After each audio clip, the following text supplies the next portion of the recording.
June 22, 1941. Odessa, Ukrainian SSR. The sun had barely lifted over the port city when the first low hum of engines rolled across the rooftops.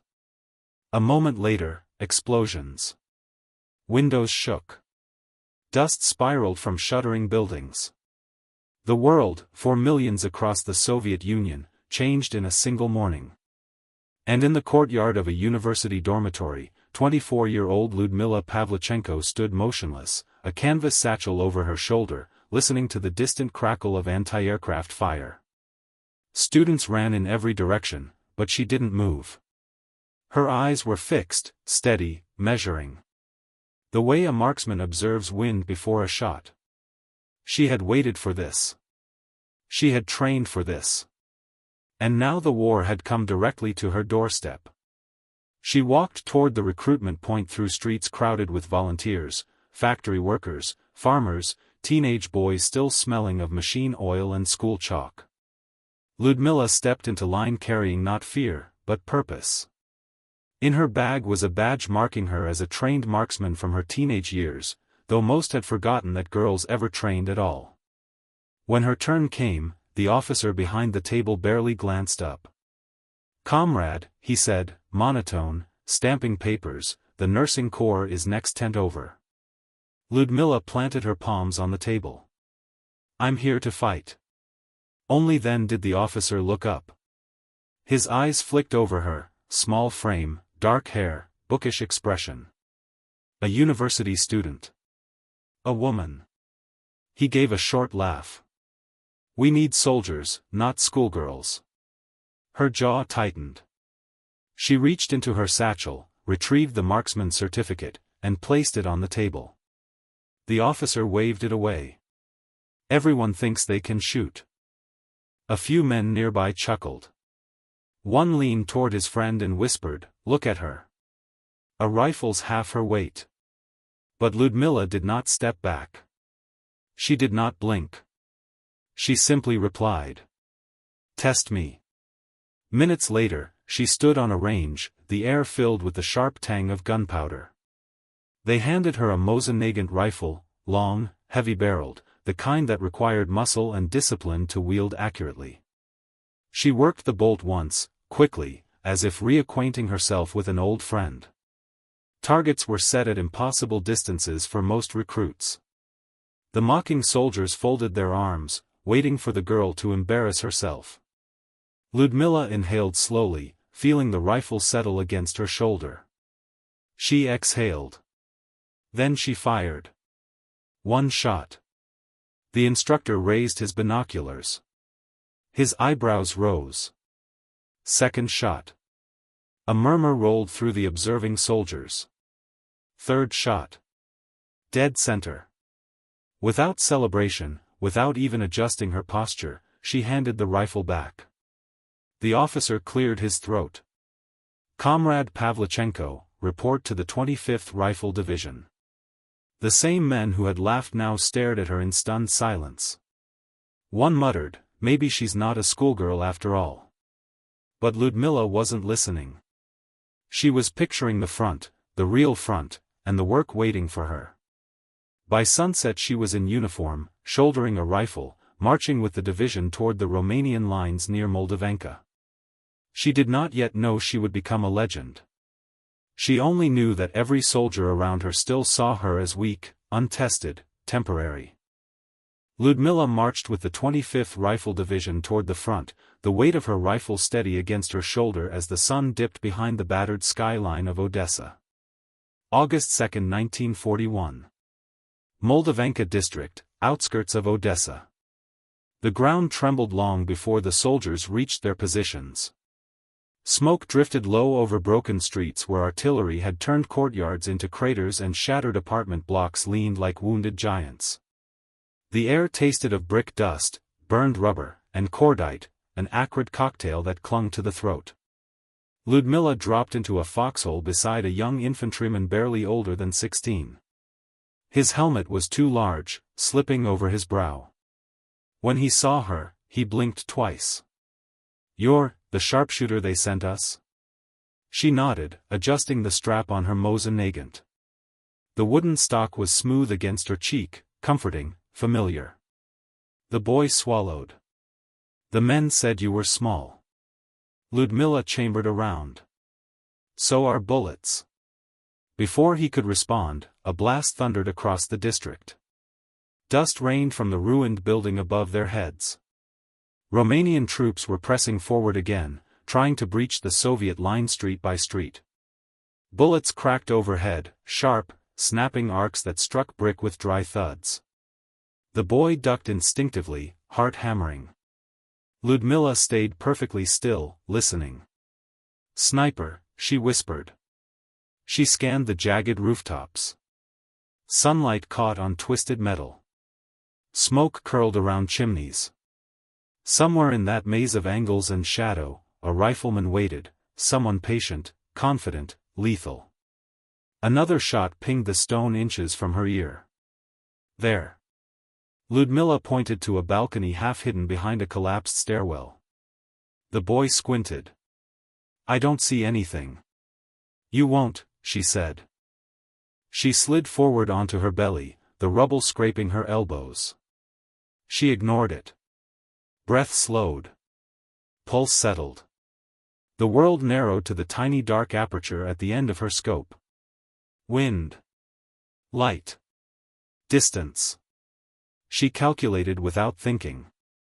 Through the crosshairs, a faint shimmer, just the slightest shift of fabric, gave the enemy away. Lyudmila exhaled. The rifle bucked gently. The enemy sniper dropped out of sight. The boy stared at her. You saw him? From here?" She didn't answer. There was no time. Romanian soldiers were advancing down the boulevard, using bombed-out cars for cover. Soviet infantry returned fire, but they were pinned. A machine gunner cried out, collapsing over his weapon. The line wavered. Lyudmila moved again, crawling to a new perch beside a blown-open doorway. Brick dust coated her sleeves. Her knees bruised against broken tiles. She ignored the pain. One shot. A Romanian officer fell. Second shot. A machine gunner slumped forward. Third shot. Another soldier dropped before he reached the sandbags. Within minutes the advance faltered. Confusion rippled through the enemy ranks, men diving behind rubble, searching for the unseen killer. Someone shouted from behind her, "Who's firing? Who's dropping them like that?"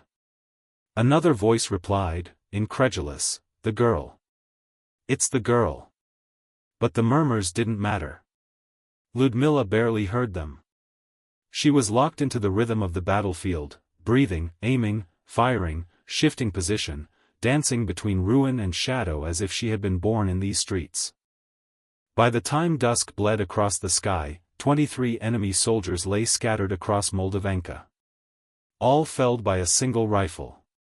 When the shooting finally stopped, the boy beside her whispered, "Comrade.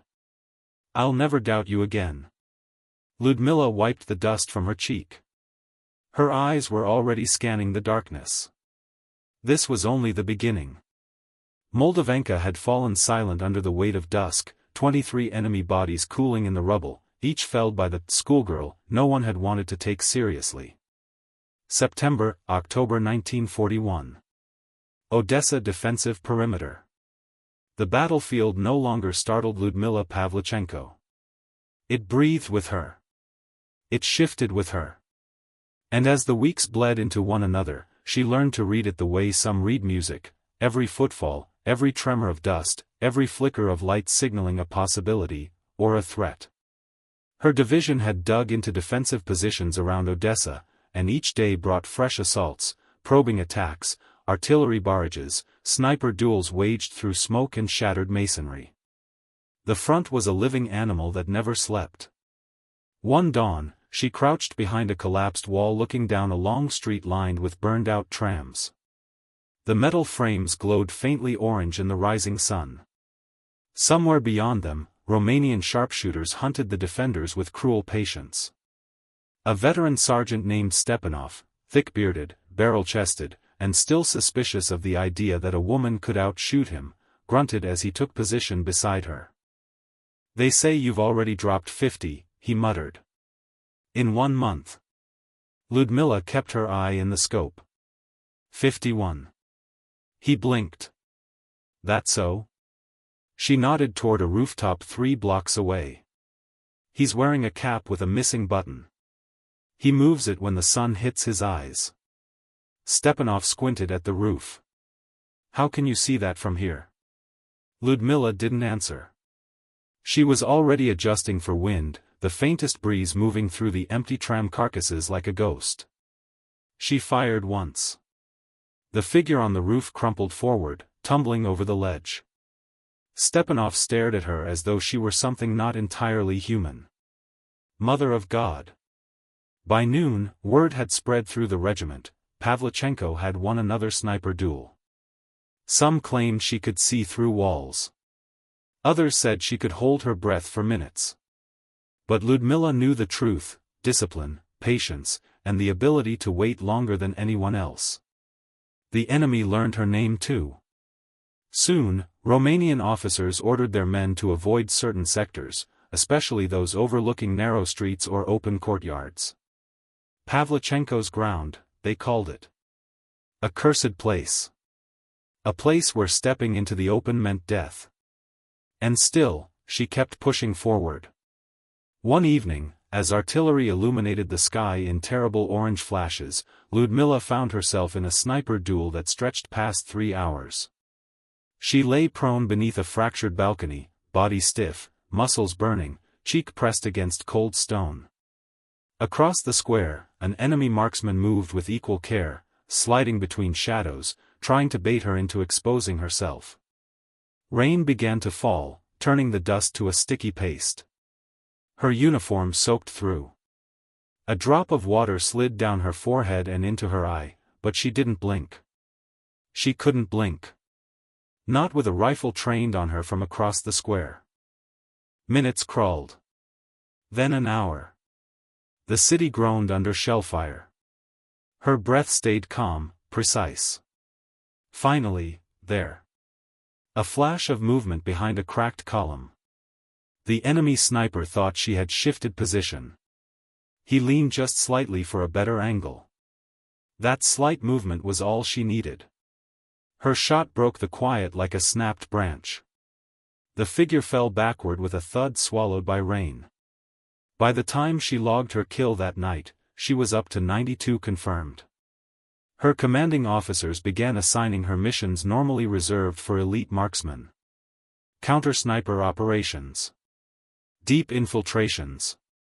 Single-shot eliminations during critical assaults.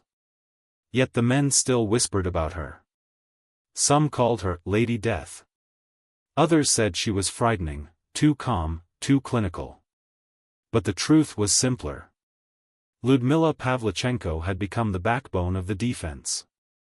One frigid morning in October, as frost crept over ruined windowsills and the ground crunched underfoot, a political officer approached her with a clipboard. "We're tracking your official tally," he said. 300 confirmed will make you the most successful female sniper in modern warfare.